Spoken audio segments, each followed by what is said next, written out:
I could not be more delighted than I am today to introduce to you our distinguished alumnus for 2012, Dan Doctoroff. At graduation time, you're going to hear lots of advice. You probably have already heard some. I just gave you some from people dressed in funny-looking robes with strange hats on them.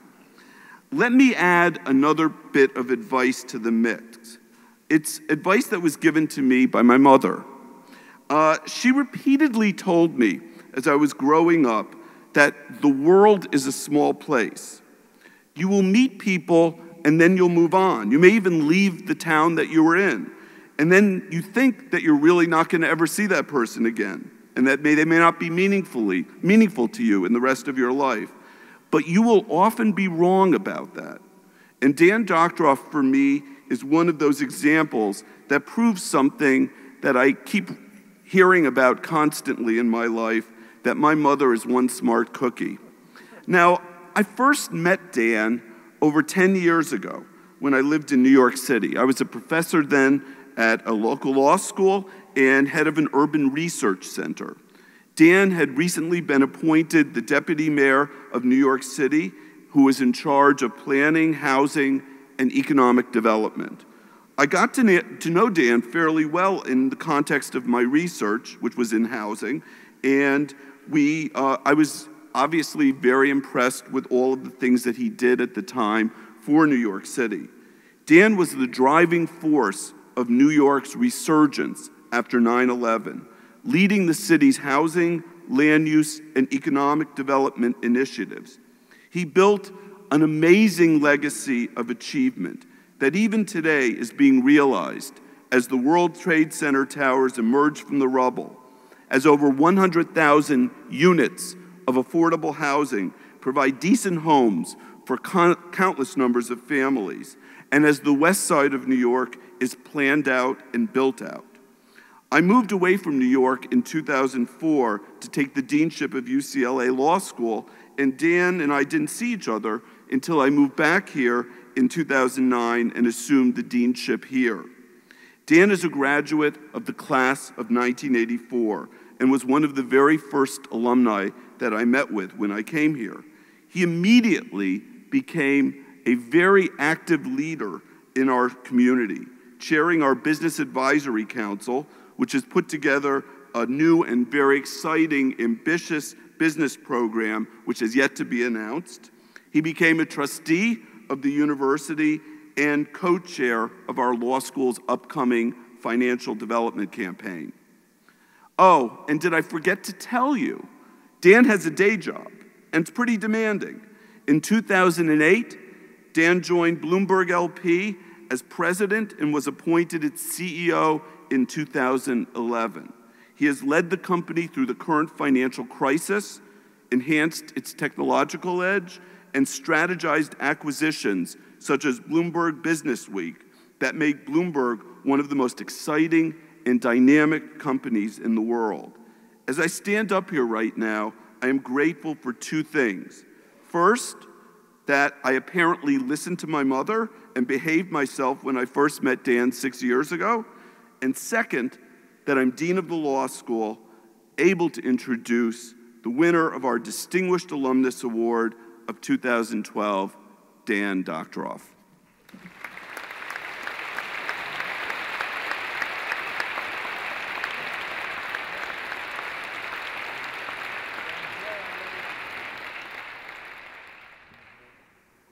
Good morning, Dean Schill, members of the Board of Trustees, faculty, administration, proud families and friends, and of course, the graduates of the class of the University of Chicago Law School 2012.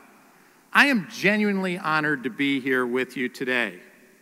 28 years ago, in 1984, when the telephone was the social medium, when Walmart was an emerging market, when Madonna was still a virgin,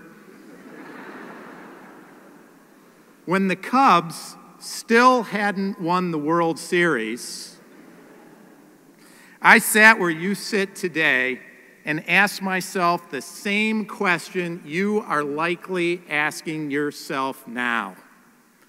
Is this the best speaker they could get?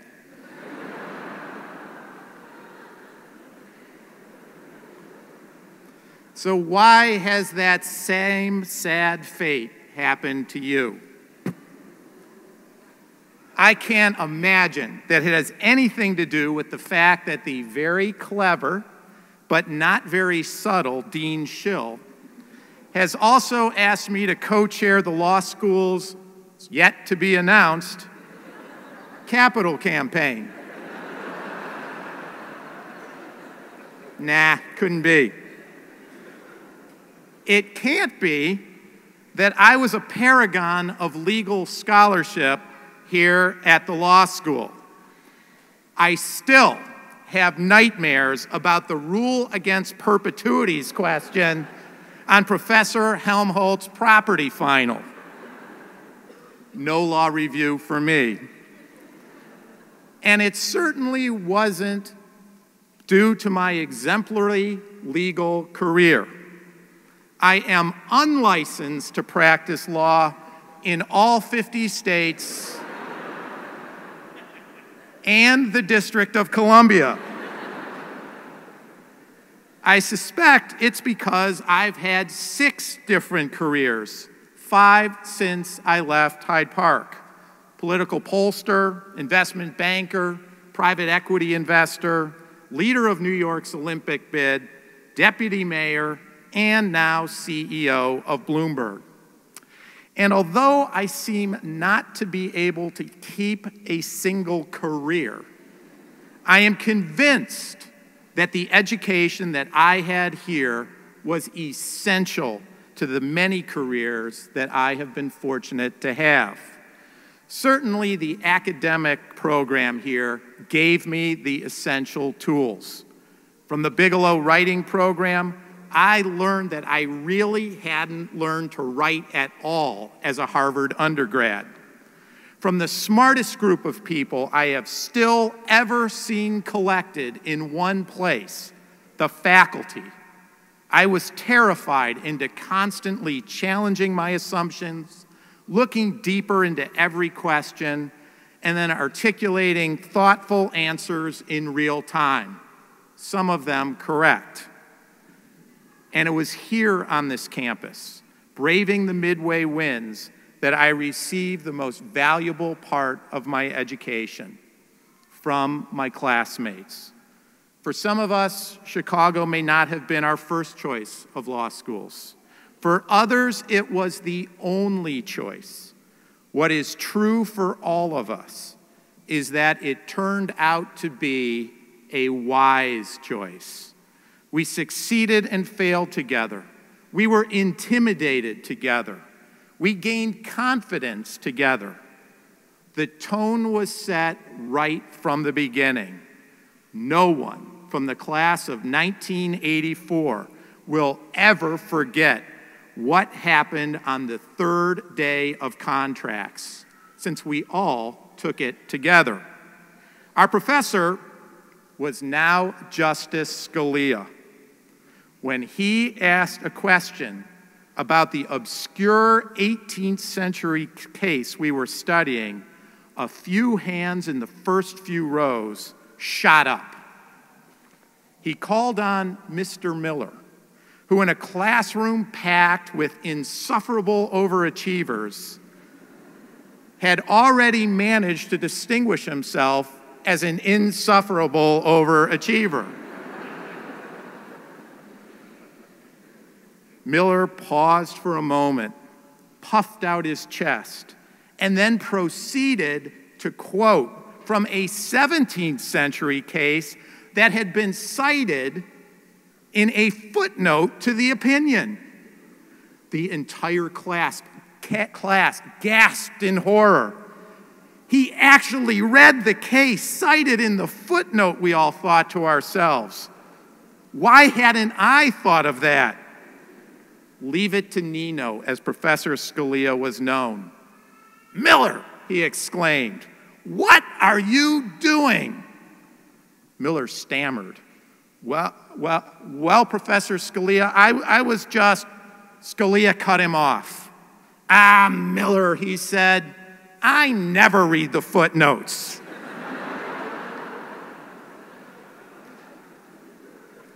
We all relaxed for at least a few minutes, and I never read the footnotes again. Perhaps also explaining why I didn't make law review. It wasn't just in class that we learned from each other. We pushed each other and generally supported each other in study groups and just hanging out in the Green Lounge. Let's face it, those wine messes really work. What a genius concept. Give enough alcohol to the students and faculty on a Friday afternoon when there really isn't anywhere else to go, and everybody drops their guard and gets along famously. But I don't want to talk about my law school experiences or yours. Today is more about moving on than looking back. Now, I know that 98.2% of you have jobs to look forward to, so I'm not talking about what you are going to do after you pass the bar exam this summer, which statistically about 98% of you will also do.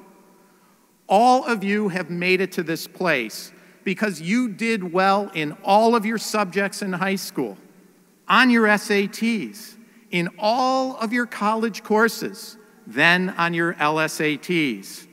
To be offered a spot here in a class of fewer than 200, along the way, you had to be really good at everything you did. Reading comprehension, analytical reasoning, logical reasoning. From your first day of kindergarten, you never met a curve that you couldn't bust. So far, you have been wonderful generalists. As of today, I hope you have the confidence to stop. I urge you to stop trying to be good at everything. We get it. You're all very good. In a world that is increasingly specialized, being a generalist just doesn't cut it anymore. At some point in the future, and I would suggest the sooner the better, you are going to have to figure out what makes you great. Not someone else's idea of greatness, not society's idea of greatness, your own greatness. If being 53 years old has taught me one thing, it is that nearly everyone is endowed with at least one God-given gift that makes them indispensable. In the end, your true greatness may not always be the one that you want, but by now, it's yours. The faster you discover it, the more content you will be.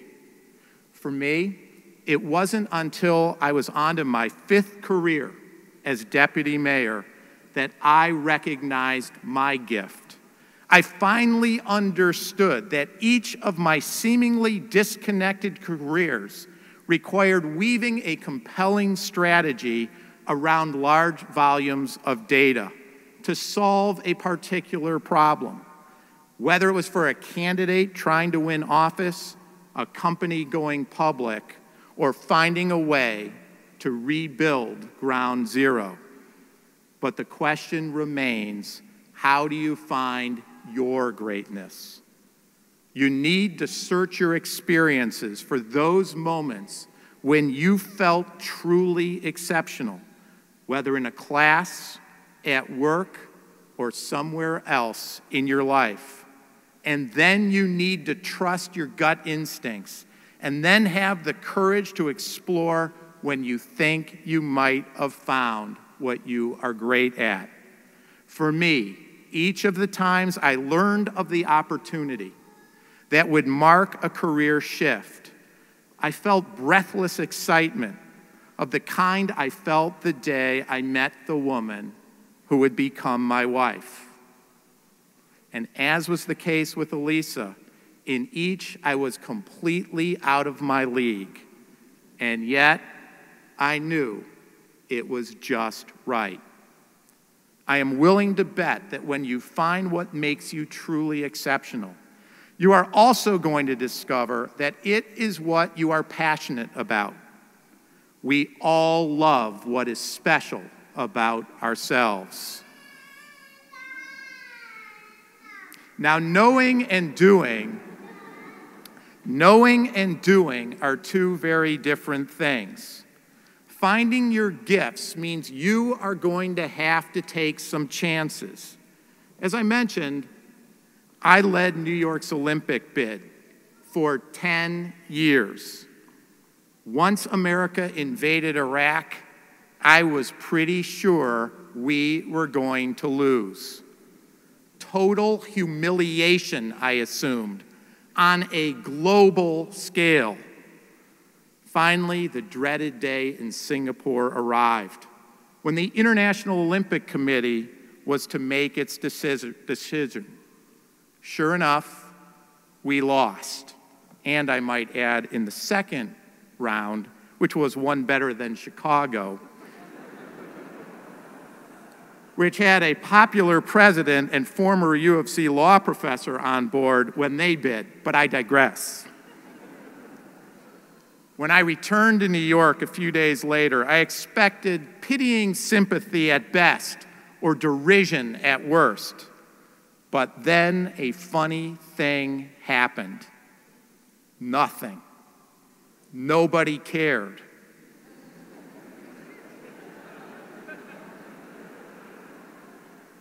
It was at that moment that I learned the most valuable lesson you can ever learn. Nobody keeps score on you other than you. And its corollary, show me someone who has never lost, and I will show you someone who hasn't taken enough chances. Even when you lose, you win. If I hadn't started the failed Olympic bid, I wouldn't have met Mike Bloomberg.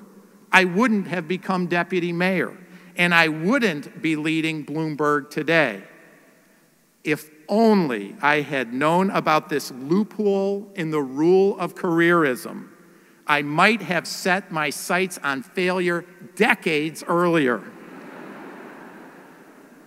I mean, just imagine. I might have been the mayor of New York, and some guy named Bloomberg would be running Doctorofff LP. Right now, many of you must be thinking, gifts and passions are great, but what about those loans? It's easy for me to tell you to take chances now, to not waste the next decade of your life before kids, before a mortgage, before all the furniture of your life arrives, and before the actuary in you starts making points that you can't help but agree with. But they're not my loans. Undoubtedly, you have to find a way of harmonizing what you suspect is your true greatness with your passion and your passions with the practical realities of your life. But I also think you need to know that following your heart gets harder. I saw this vividly when I was deputy mayor. I recruited the smartest, most talented, and committed people I have ever had the good fortune to work with, from law firms, investment banks, consulting firms. But never once was I able to recruit people, even to the great cause of rebuilding New York after 9/11, if it meant that they would have to change their lifestyles to come into government. I could recruit the best of the best, even for a lot less money than they'd been making before.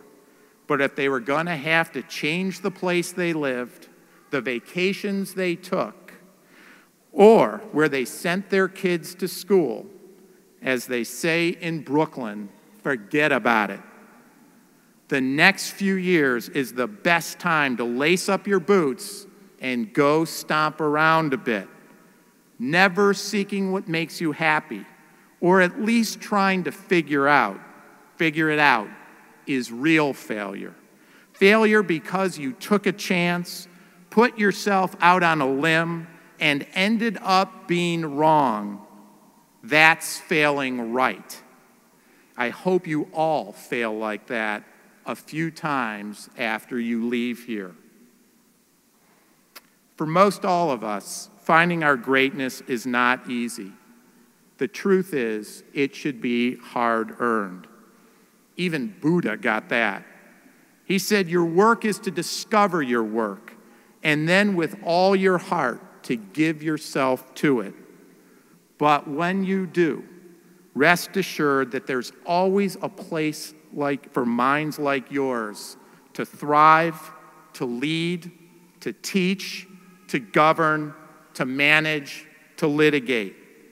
You are graduating at a time of stunning change, rapidly evolving technology, shifts in the balance of power between the developed and developing worlds, greater financial instability, political upheaval abroad and paralysis at home, growing threats to civil liberties, the changing economics of law firms. Each one of these is a cause for concern, and more important, each provides unlimited opportunity for social innovation, for financial innovation, for legal innovation. No one is better prepared to take advantage of this world than graduates of the University of Chicago Law School. You've learned dexterity by traversing the dreaded minefield of flaming electric outlets in the Green Lounge. Winter Wellness Wednesdays have increased your stamina. You have learned patience waiting for grades and waiting for grades. Clearly, you can do, I was going to say you can do anything. I know people have been telling you that for your whole life, but it isn't true, and it just won't matter anymore. But as a result of your time here, you have unique skills. You have an intellectual discipline that pretty much no one else has. You have learned to challenge traditional assumptions about the way things should be, and you communicate your ideas precisely and compellingly. Your degree from the University of Chicago Law School is a golden ticket to be anything that you are truly great at. Today, look around you, at your friends and family sitting amongst you. As you walk outside, let the sun hit your faces and remember this feeling. It is called success. Moments like this are too few and far between in our lives. This moment wasn't purchased for you. You earned it. Soak it up. And as long as you follow your instincts, your passion, and your talent, I can tell you in advance, this will be one of many successes to come. I hope you have a wonderful day celebrating. Savor it, because tomorrow, I know you're going to start thinking about acing the bar. Congratulations and the best of luck in all of your endeavors.